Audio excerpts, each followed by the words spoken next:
देखिए, आज मैं आपको बाल विकास शिक्षा शास्त्र यानी कि चाइल्ड डेवलपमेंट एंड पेडागोजी के क्वेश्चन करा रहा हूँ, और इससे पहले भी मैं आपको ये 4 बाल विकास और शिक्षा शास्त्र के क्वेश्चन मैं करा चुका हूँ। आप वो भी मेरी वीडियो देख सकते हैं, ठीक है। तो इसमें देखिए, सबसे पहला क्वेश्चन है कि बाल विकास के क्षेत्र में हाल ही के सिद्धांत यह सुझावित करते हैं कि विकास प्रभावित होता है, ठीक है। तो देखिए, बाल विकास यानी बालक के विकास की बात कही है। तो बालक का विकास जो होता है वो आंतरिक कारक और बाह्य कारक 2 कारकों से होता है, ठीक है। बालकों का विकास जो होता है वो आंतरिक कारक और बाह्य कारक से होता है। अब आंतरिक कारक में हमारे कौन कौन से कारक आते हैं? आंतरिक कारक में आते हैं हमारे वंशानुगत कारक, शारीरिक कारक, बुद्धि, संवेगात्मक कारक और सामाजिक प्रकृति। ये हमारे जो आते हैं वो हमारे आंतरिक कारक में आते हैं, ठीक है। और बाह्य कारक में आते हैं हमारे भौतिक वातावरण, ठीक है, और शिक्षा, सामाजिक नीतियाँ और संस्कृति। ये जो है हमारे किस में आते हैं? बाह्य कारकों में आते हैं, ठीक है। तो क्वेश्चन था हमारा कि बाल विकास के क्षेत्र में हाल ही के सिद्धांत में यह सुझावित करते हैं कि विकास प्रभावित होता है। तो देखिए, सबसे पहला ऑप्शन दिया आनुवांशिकता, तो ये आपका आंतरिक कारक है, ठीक है। इसके बाद दिया है शिक्षा, ये आपका बाह्य कारक है, ठीक है।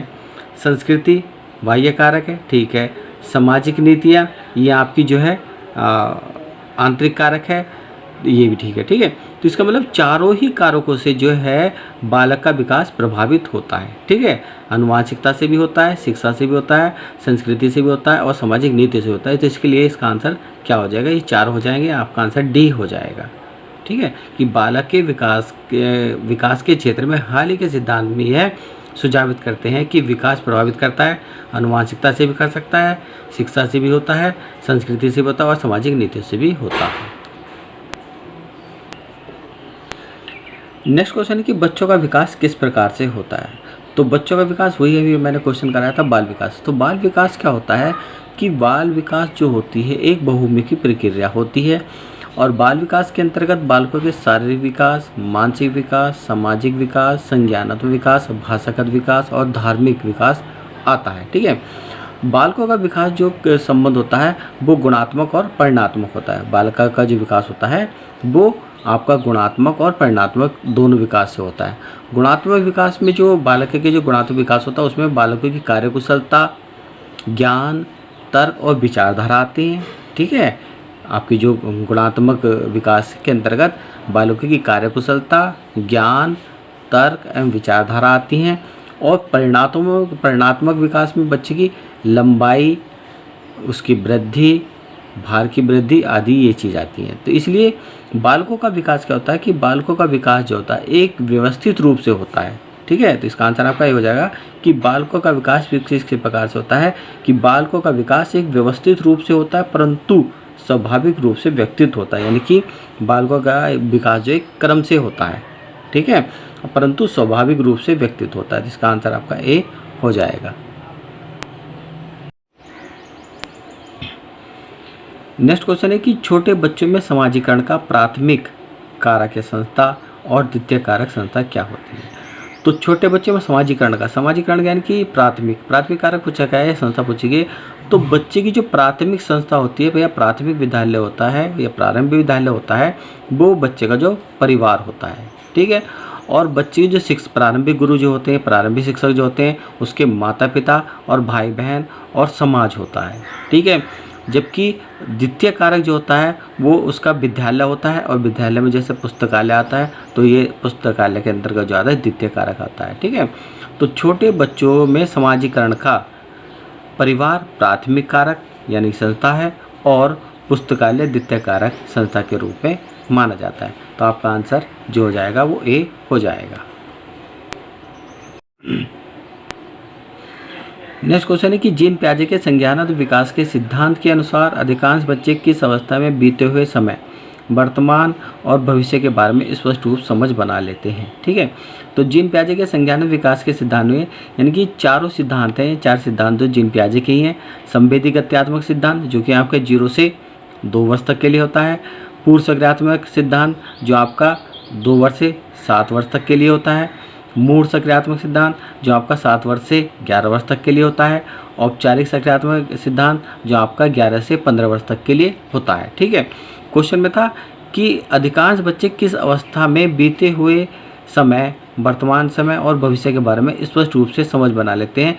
तो इसका आंसर आपका सी हो जाएगा कि मूर्त सक्रियात्मक जो विकास होता है, यानी कि इस सिद्धांत के अंतर्गत जो बच्चे हैं जो बीते हुए समय के लिए, बीते समय में और वर्तमान समय और भविष्य में के रूप में एक स्पष्ट रूप से, यानी कि स्पष्ट रूप से एक अपनी समझ बना लेते हैं, वो मूर्त सक्रियात्मक सिद्धांत होता है। तो आपका आंसर सी हो जाएगा।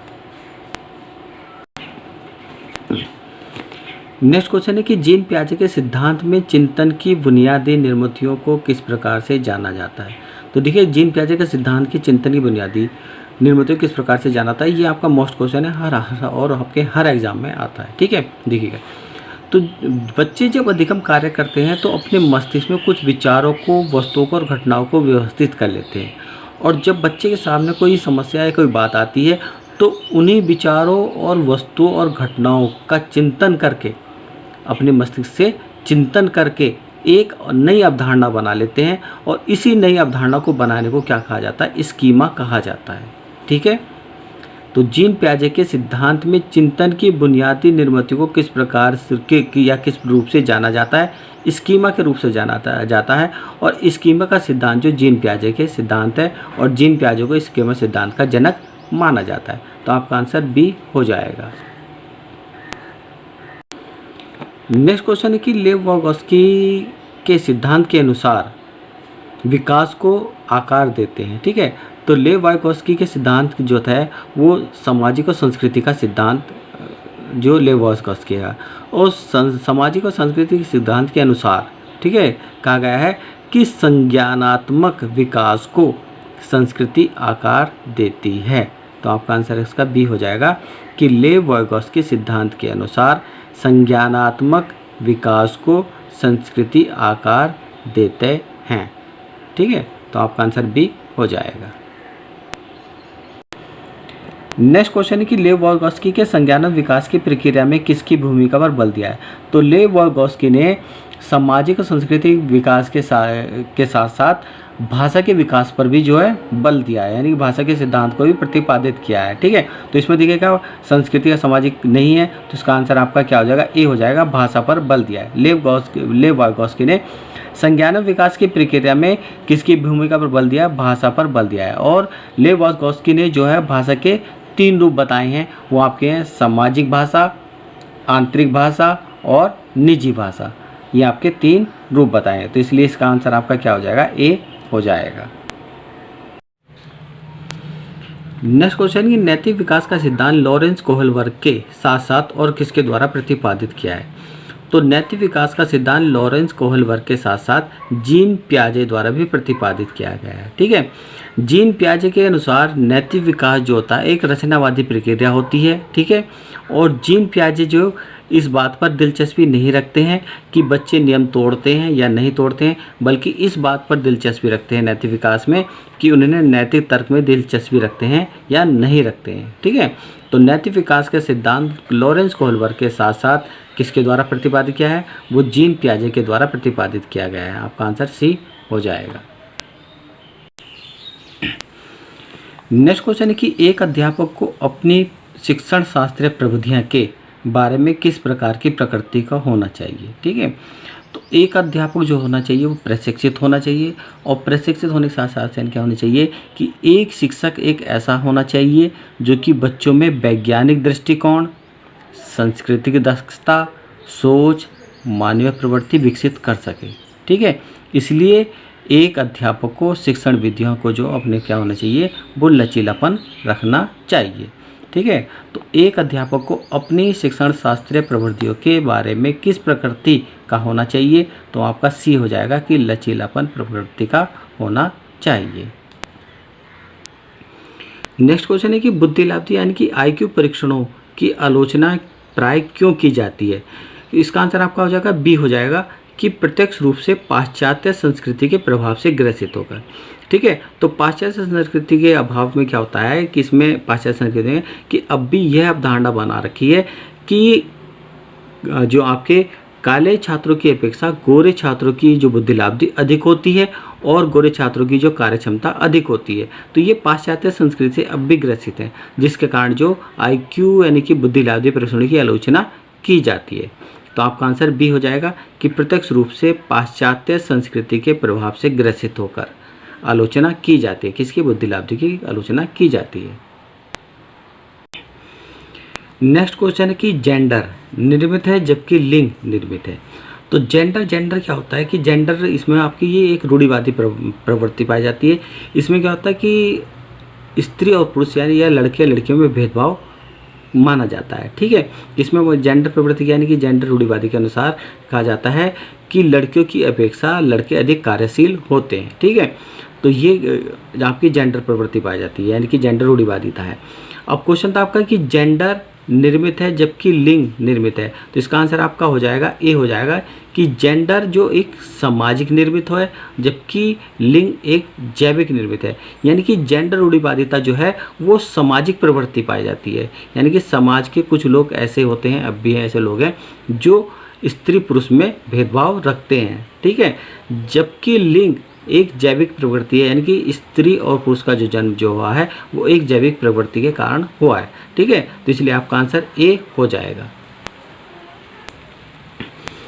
नेक्स्ट क्वेश्चन है कि एक अध्यापक को सभी के लिए अधिगम सहज सुगम बनाने के लिए अधिगम प्राथमिकताओं में व्यक्तित्व भिन्नताओं के प्रति क्या करना चाहिए। ठीक है, तो एक अध्यापक को समावेशी शिक्षा के अनुसार किसी में भी भेदभाव नहीं करना चाहिए, अर्थात सभी के लिए शिक्षा अनिवार्य है। ठीक है, इसमें आप भेदभाव नहीं करना चाहिए। तो एक अध्यापक को सभी के लिए अधिगम सहज सुगम बनाने के लिए अधिगम प्राथमिकताओं में व्यक्तित्व विभिन्नताओं के प्रति क्या करना चाहिए, उन्हें महत्वपूर्ण मानना चाहिए। आपका आंसर ए हो जाएगा। नेक्स्ट क्वेश्चन है कि निम्नलिखित में से कौन सी प्रवृत्ति विद्यार्थियों में समालोचनात्मक चिंतन को प्रोत्साहित करती है। ठीक है, तो समालोचना चिंतन क्या होता है कि समालोचना चिंतन में जो है अपरिचित घटनाओं और विचारों और अवधारणाओं पर विचार किया जाता है। ठीक है, और इसलिए बच्चों को जो है खुले मस्तिष्क के प्रश्न दिए जाने चाहिए ताकि उस पर वह खुले मन से और खुले मस्तिष्क से विचार कर सके, विमर्श कर सके। ठीक है, तो इसलिए इसका आंसर आपका होगा विद्यार्थी यानी कि बी हो जाएगा कि विद्यार्थियों को विमर्श हेतु समय दिया जाना चाहिए, यानी कि चिंतन और विमर्श हेतु समय दिया जाना चाहिए। तो आपका आंसर बी हो जाएगा। नेक्स्ट क्वेश्चन है कि सुविधा वंचित समूह से संबंध रखने वाले विद्यार्थियों के समावेशन में निम्नलिखित में से किसके द्वारा अवरोध उत्पन्न होता है। सुविधा वंचित समूह यानी विद्यार्थी कौन से होते हैं। ठीक है, तो सुविधा वंचित समूह वाले विद्यार्थी वे विद्यार्थी होते हैं जो सामाजिक रूप से सुविधाहीन होते हैं। ठीक है, यानी कि जो समुदाय में सामाजिक और आर्थिक रूप से पिछड़े वर्ग के होते हैं, जो किसी न किसी प्रकार के या किसी न किसी प्रकार के अभाव के कारण विद्यालय से लाभ नहीं उठा पाते हैं। और ऐसे समाज के में जो होता है उनकी अन्य आबादी की तुलना में वो आर्थिक दृष्टि से, सामाजिक दृष्टि से और व्यावसायिक दृष्टि से क्या होते हैं, वो पिछड़े हुए होते हैं। ठीक है, तो वे आपके सुविधा वंचित समूह के अंतर्गत विद्यार्थी आते हैं। क्वेश्चन था कि सुविधा वंचित समूह के संबंध में रखने वाले विद्यार्थियों के समावेशन में निम्नलिखित में से किसके द्वारा अवरोध उत्पन्न होता है। आपका आंसर ए हो जाएगा कि रूढ़िबद्ध और स्थापित अवधारणाएं कारण, यानी कि अब भी रूढ़िबद्ध और कुछ अवधारणाएं ऐसी हैं जिसके कारण जो सुविधा वंचित जो विद्यार्थी हैं वो लाभ नहीं उठा पा रहे हैं, यानी विद्यालयों का लाभ नहीं उठा पा रहे हैं। तो आपका आंसर ए हो जाएगा। नेक्स्ट क्वेश्चन है कि पठन वैकल्प्य प्रत्यक्ष रूप से किस कौशल में चुनौती का कारण बना देते हैं।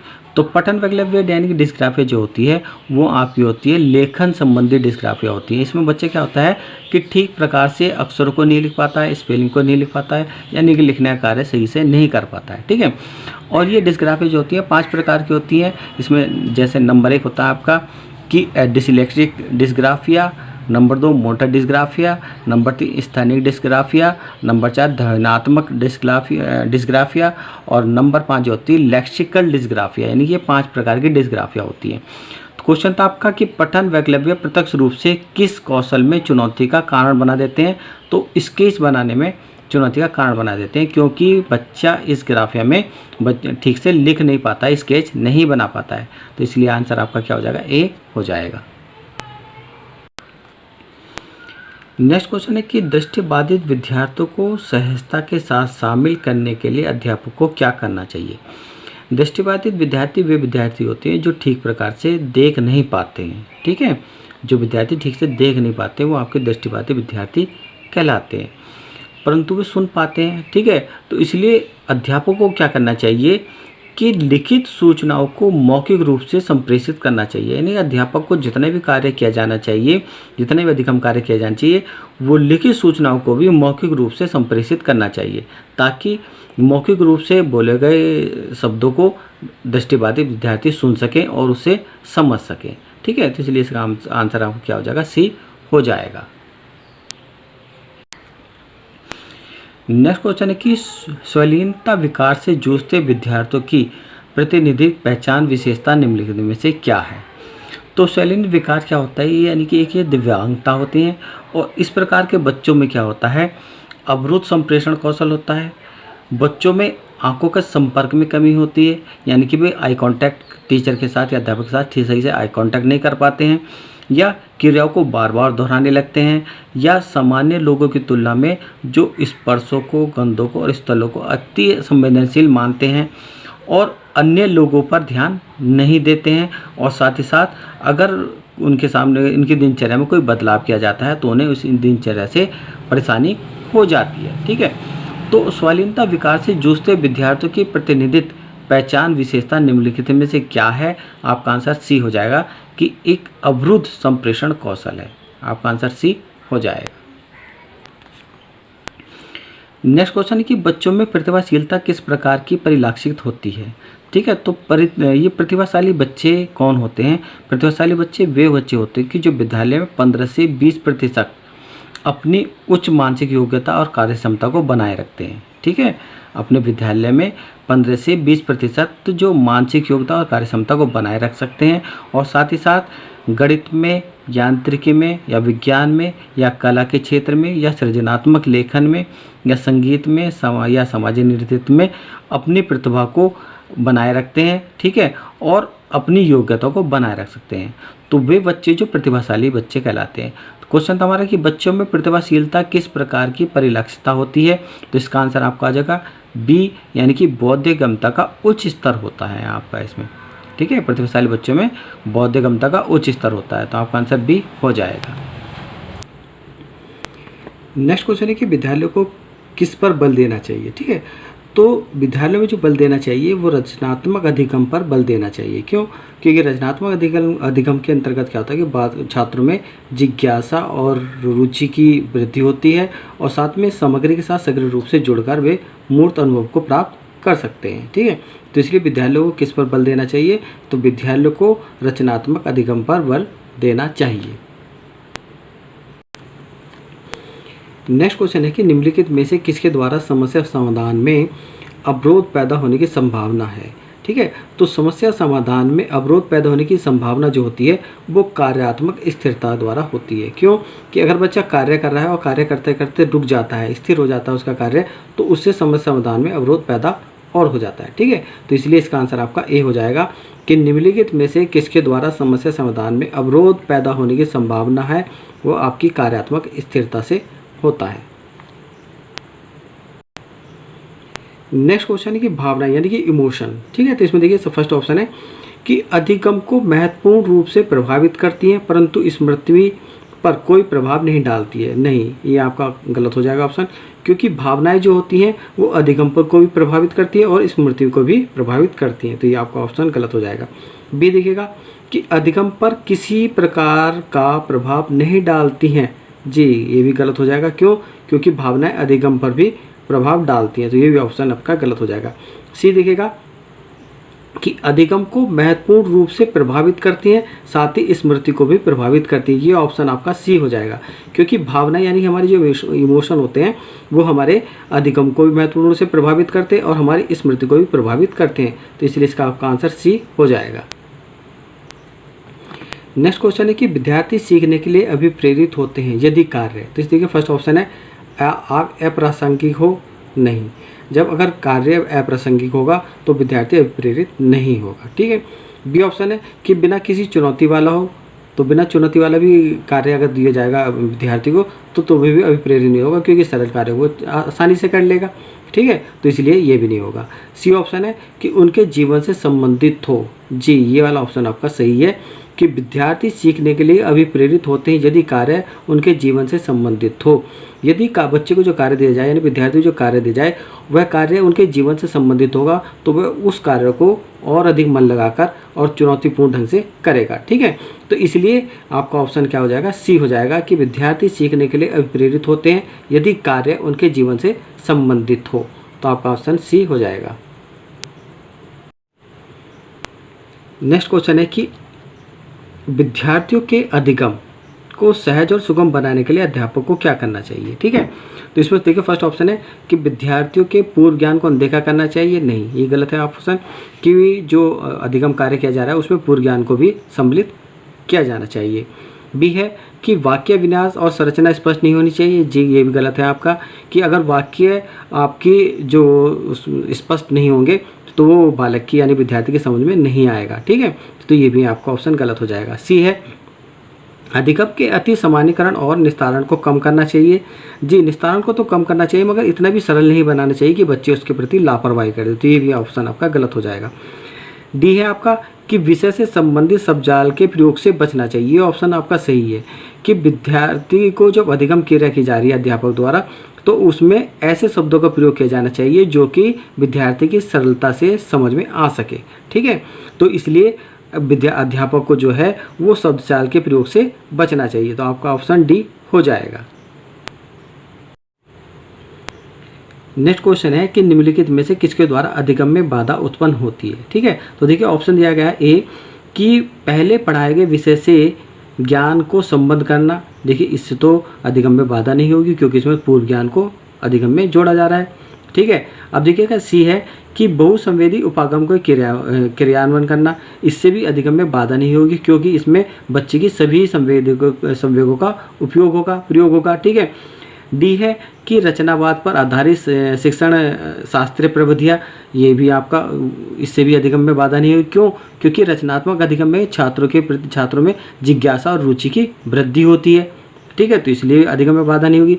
तो अधिगम में बाधा जो होगी वो होगी बी से, कि विद्यालय संस्कृति से विमुखता का भाव, यानी कि अध्यापक द्वारा जो विद्यालय की संस्कृति पर अधिक जोर दिया जा रहा है। ठीक है, तो इसलिए इससे अधिगम में बाधा हो सकती है। तो इसलिए आपका आंसर जो होगा बी होगा।